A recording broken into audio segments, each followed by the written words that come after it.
Reminders po mga ka-59, no? Ugaliin po nating mag-check tayo ng ating mga remittances. Sa Pag-ibig, SSS, PhilHealth, hindi ito sa wala tayong tiwala sa agency natin kung saan tayo nakadesignate.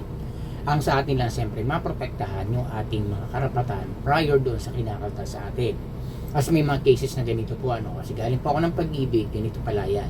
Sa Pag-ibig, kapag tayo naka-loan, siyempre within 6 months, kailangan makabayad. Pwede ka ulit mag-reloan, di ba ganun sa Pag-ibig? Ngayon, sa Pag-ibig pala, kapag hindi nabayaran yung iyong penalty na utang mo dyan, ino-offset mismo, automatic ni Pag-ibig yan. Meron silang time frame, may timetable. Kumbaga, may time na, pag ganito, halimbawa, supposed to be paid na yung dapat nababayaran. Halimbawa, naka 2 years ka na dapat, hindi pa nababayaran, syempre magpe-penalty yan na hindi nahuhulugan halimbawa ng agency. Example lang po ito kasi alam ko sa mga follower, marami din nagtatanong about sa mga remittances. Hindi sila hinuhulugan, ganyan. So, i-check po natin yan. Mahalagang usapin po sa ating mga security personnel o sa lahat ng mga manggagawa ang mga remittances natin. So, sa Pag-ibig, specify muna natin po sa Pag-ibig kasi nagtanong po ako, galing po ako dyan nung nakaraan lang, na kapag merong kang palya na hulog ng agency, siyempre tayo weekly, every payday kinakaltasan pa ni agency or monthly kung magkano ang hulog mo sa loan mo. Halimbawa, ang hulog mo is 1,200 every month. So, monthly na yun na kinakaltas. Diba?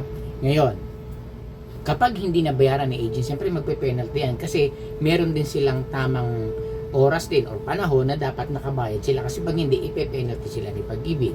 Ngayon, yung penalty na yun, syempre naka-charge sa iyo yun doon sa loan mo. Ngayon, kapag umabot yung time na supposed to be tapos ng bayaran na kinakaltas naman sa iyo, hindi nahulugan ni agency, nagpe-penalty yun. Ngayon, dumating yung time ni Pag-ibig na dapat i-offset na, i-offset po yun sa contribution mo.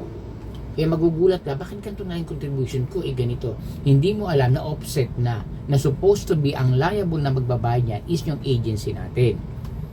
Na dapat sila yan kasi penalty yan hindi mo yung kasalanan kasi kinakaltasan kanya every payday. So dapat itabi yung payslip ninyo kasi doon ibabangga, baka sabihin hindi naman kita kinaltasan o tingnan yung payslip, baka nga ang tanong diyan, bakit hindi naman nyo kinakaltasan? So dapat si agency at saka si employee, si guard o empleyado nila, ina-aware dapat. Hindi nyo pag nag-check na, doon lang nagkakaproblem, dyan lang magkakaroon samot-saring anuhan sila, bagaan na ganito, ganyan. Siyempre, kaya dapat bago kayo mag-question dyan, i-check nyo muna, kumuha kayo ng documents sa Pag-ibig kasi alam naman nila na kung sino ang liable. Diba? Kasi pag na-offset yun, kayo ang talo kasi bakit hindi niya kasalanan yun Ang may problema dyan sa agency, bakit sa inyo kakaltasin yung penalty na yun na dapat sila ang magsasuffer nun. So, hindi nga nila babayaran niya kasi magugulat ka na in-offset na. So, ikaw ang na-charge na supposed to be sila. Kaya always keep checking sa ating mga remittances. Maging matatas, maging matalino, maging mahusay sa lahat ng bagay. Hindi ito para sa kawalakan tiwala Kasi nagkakaproblema ngayon, ang daming nangyayari. Kung okay, di much better. Ngayon, kung ikaw ang may faults, di bayaran mo. Ganun yun kung sila, bakit mo babayaran na hindi naman sa iyo yun? Ikaw ang magsasabi. Kaya, mag-check po tayo. Pag may day off kayo, pumunta kayo ng first. Kasi sa mga online, mahirap yan madami mga hindi mo alam. Ganun na rin pala nangyayari. Bit mag-online. O in-offset na sa'yo ngayon yun kasi nag-online ka, hindi mo alam. Kung doon ka sa Pag-ibig, matatanong mo. Diba? Kaya mas maganda kung maglo-loan kayo kung every 6 months, diba sa Pag-ibig kasi pag nakabayad na every 6 months na tuloy-tuloy, pwede ka mag-reload. Pwede mong gawin yun, pero i-check mo muna. Baka kasi yung mga 6 months na yun, minute penalty na, sa i-check, tatanggalin sa check mo yun. Halimbawa, naka-check ka ng 20,000, meron ka pang remaining na 10,000, di 10,000 na lang. Nag-penalty ngayon sa agency kasi nga hindi nakabayad. May 2,000 na penalty, di naging 12,000 yung kulang mo, tatanggalin sa check mo yun, magiging 8,000 na lang. Na supposed to be 10,000 na mapupunta sa'yo.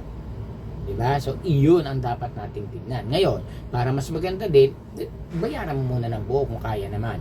Check mo kung matatapos ka na walang penalty. Diba? Kasi kung magpe-penalty nga at dumating yung time frame nila na dapat bayad na to, i-offset na yun sa sa contribution mo. So, ito ang matadamage ngayon. So, tip lang po ito. So, dapat mag-check po tayo. Hindi masama yan. Karapatan po natin mga manggagawa yan, especially mga security na ang daming nagkakaproblema dyan. Na kapag nag-resign na, pag-check nila, wala pa palang hulog-hulog or ano pa man, i-check po natin. Lalo sa SSS, malaking impact po yan pag kayo nagretiro, sa pension po makakaproblema tayo. So yun lang po, I hope makatulong po ito dun sa kapwa natin mga security personnel na dapat ugaliin natin ma-check. Huwag tayong palaging tamang hinala lang. So dapat we have to coordinate sa agency din natin. Maraming salamat at ingat po tayo mga ka-5-9 and God bless po sa ating lahat.